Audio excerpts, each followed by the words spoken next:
এই দেখো আজকে আমি কেক বানাবো, তার জন্য নিয়েছি দারচিনি, আর দেখতে পাচ্ছ কতটা নিয়েছি, 3টে এলাচ নিয়েছি, আর নেব গোলমরিচ আর লং কটা নিয়েছি দেখতে পাচ্ছ, আর নেব 50 চিনি।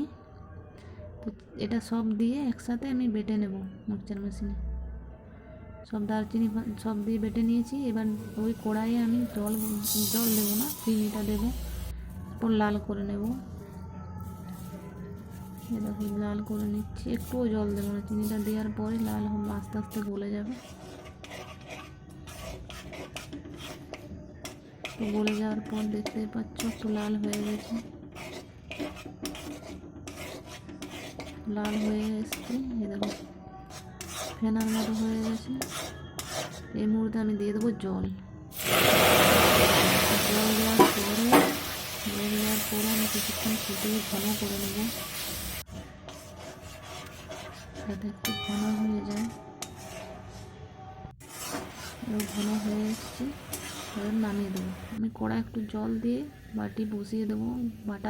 বাটারও আমি নিয়েছি 250, বেক করার জন্য বাটার আমি নিয়েছি 50, 250 আটা নিয়েছি, 2টো লেবু নিয়েছি, লেবুরও আমি রসটা বের করে নেবো। ওদিকে তো বাটার আমি গলিয়ে রেখে দিলাম, লেবুটা রস করে নেব।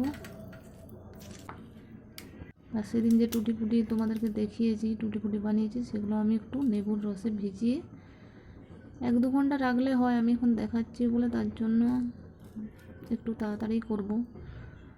তো দেখুন ভিজিয়ে রাখছি, 1-2 ঘন্টা ভিজিয়ে রাখতে পারো। তোমরা অনেক কিছু দিতে পারো, বাদাম আরও। তো আমি দিচ্ছি শুধু কাজু বাদাম, তোমরা কিশমিশ আরও অন্য বাদাম দিতে পারো, আমি শুধু কাজু বাদাম আর কিশমিশ দিলাম। আর দেখো আটাটা আমি ঢেলে নিয়েছি চালনিতে, আর যে চিনিটা আমি গুঁড়ো করে রেখেছিলাম সব দিয়ে, লং এলাচ দারচিনি দিয়ে, সেটাও নিয়ে নিচ্ছি। তো চেলে নেব।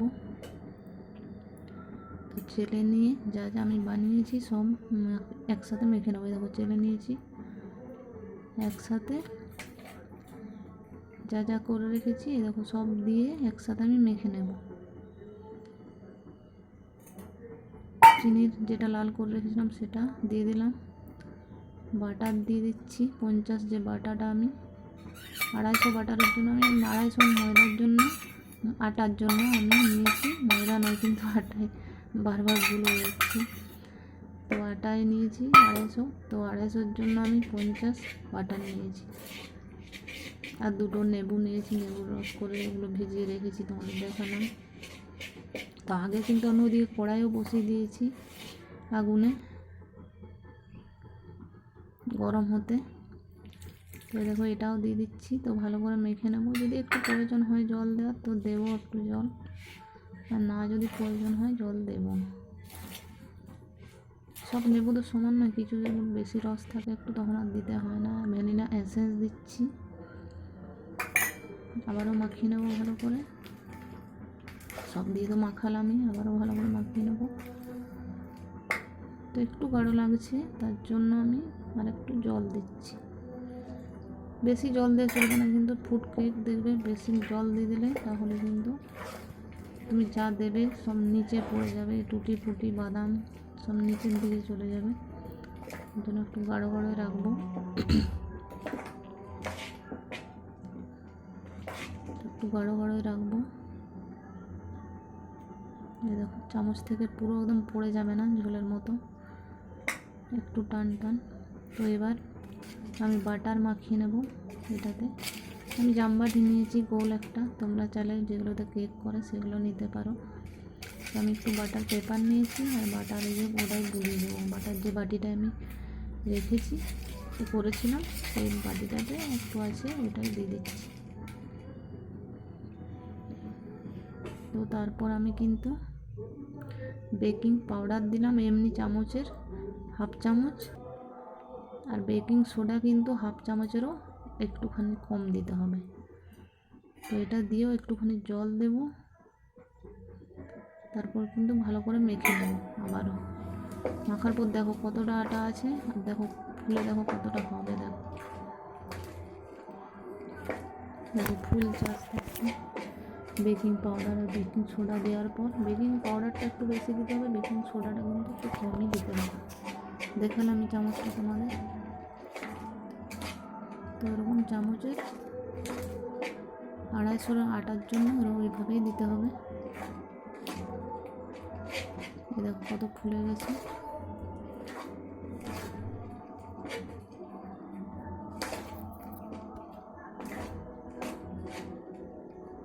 অনেকটাই ফুলে এসেছে।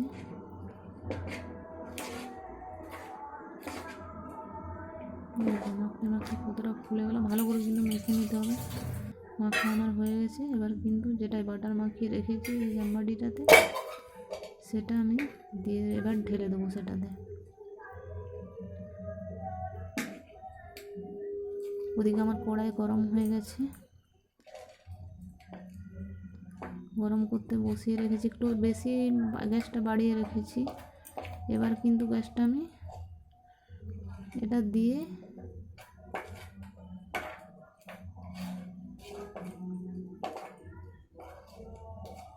সবটাই চেঁচে দিয়ে দিলাম। একটু ঠুকে দেবো যাতে ভালো করে বসে যায় চারধারটা গোল হয়ে।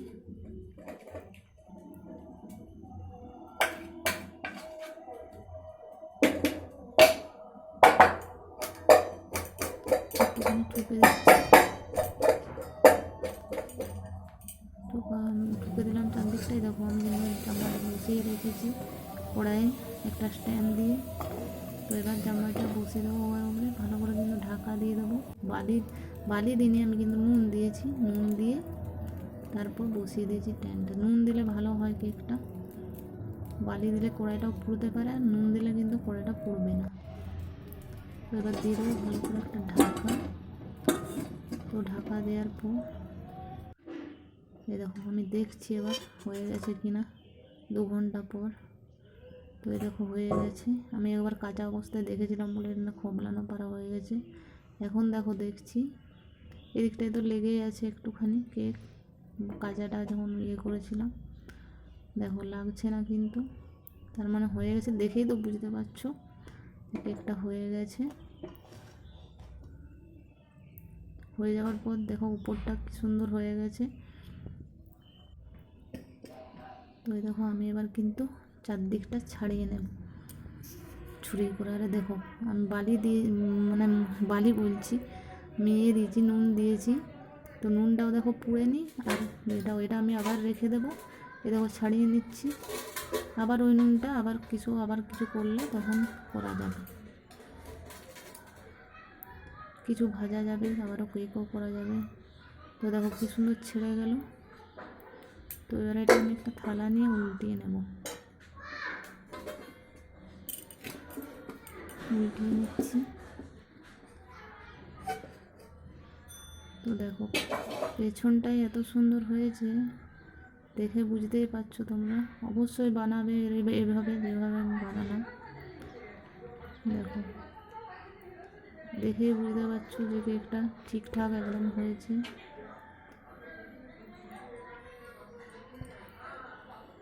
দেখো পুরো ঠিকঠাক হয়েছে। এবার তোমাদের কেটে দেখাচ্ছি কতটা স্পঞ্জি হয়েছে। ফুডকেক যেমন বাজারে বিক্রি হয়েছে ঠিক সেরকম হয়েছে। দেখো